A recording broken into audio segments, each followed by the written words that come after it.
L'histoire de la Victorine, en fait, c'est une histoire qui est à la fois industrielle, technologique et artistique.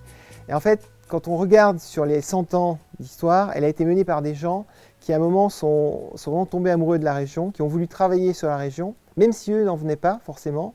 Et chaque fois que ces gens se sont investis sur la Victorine, la Victorine a marché. Donc ça va le premier, c'était Louis Nalpas qui l'a créé. Après, il y a eu Rex Ingram, qui était américain, qui est venu, qui s'est installé dans la fameuse villa qui maintenant porte son nom.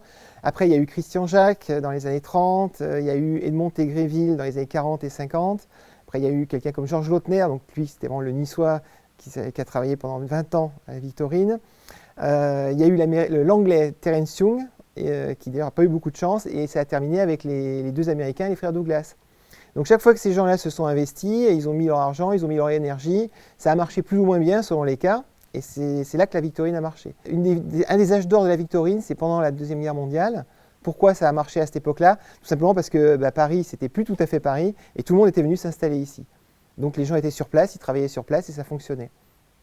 Voilà la philosophie, ce que j'en retirerais en fait de ces 100 ans, c'est un peu ça. Et le fait que donc il y a toujours eu à la fois ces problèmes financiers, je dirais, pour faire tourner les studios, couplés à des problèmes technologiques. À chaque fois, la Victorine a dû évoluer en suivant la manière dont le cinéma évoluait. Et puis donc l'aventure artistique avec le fait que c'est une région qui a toujours été très inspirante.